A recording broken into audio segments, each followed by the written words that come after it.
could tell you were cheating by the cereal you were eating. You told me you like Cheerios, but now you're taking off your clothes. I stare into a bowl of milk as tears run down my face, 'cause I know Captain Crunch is taking my place. He put basic 4 in your back door, his Lucky Charm got hard. He's a frosted flake, but he sugar smacked your ass in the back of his car. I'm a health food cereal, baby, and that's all I'll ever be. If you need artificial colors and artificial flavors, then the one for you is not me. I could tell you were cheating by the cereal you were eating. Alright, I'm going to hook up with Jesse. I saw a cop, I turned on the camera, nothing happened. So now I'm going to tell you the Magic Johnson story. Magic Johnson contracted HIV, man, when I was a kid. It was big news. And I think I was in the 5th grade. I want to say I was 11, so 30 plus years ago. So everyone thought he was going to die, blah, blah, blah. We even had a joke in class. What does MAGIC stand for? It was an acronym. It was My Ass Got Infected, Coach. Anyway, South Park made a cartoon about Magic Johnson not dying from AIDS from all those decades. And they had a little cartoon character of him, and he says, I don't know why I never die from AIDS. All I do is roll around in all this money. All I do is roll around in all this money. And the joke is that because he's rich, he didn't die from AIDS. Somehow he bought his way out, or I don't know what he's getting at there. So I started doing that routine at the pool hall, and this big burly flip-flop wearing, grease in his toes. Ugh.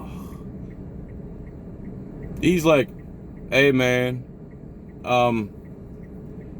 you know, I'm not the type of guy to get offended by stuff, but the thing is, my stepfather died from AIDS, and I had to watch him suffer, and you know, that kind of stuff I don't really put up with, man. You know what I mean? It's like a Peruvian necktie. That's when I get like Peruvian necktie. I give it like a Peruvian necktie. He's like, you know what a Peruvian necktie is? I said, I know what a Colombian necktie is. So he's friends with a Peruvian, so he called it Peruvian instead of Colombian. He got it wrong to begin with. Secondly, he basically threatened to murder me, slice my throat, and pull my tongue through my throat. That's what a Colombian necktie is, not Peruvian, you know. And this happened at a place that I like to be at, and one of my favorite places. So that's when you got to really choose your battles, because he basically threatened to kill me if I reenact a South Park cartoon episode. And if we were anywhere else, I would have said, oh yeah, I would just shoot you in the face before you got near me. And then they would probably start a fight, and I might have to, you know, defend myself with lethal force.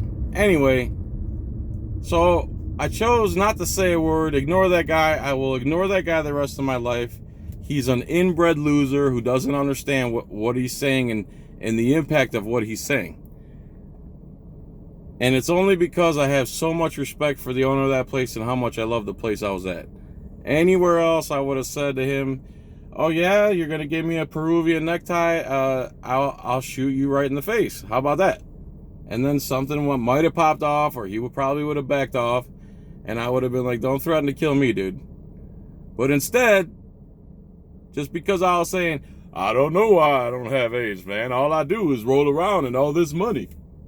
That offended him to the point where he's willing to threaten murder in public. What an idiot. So I chose to be the bigger man there because. Just because. I didn't want to, but I did. All right, thanks for watching my Magic Johnson story. Don't forget to remind me about the Puerto Rican Asian.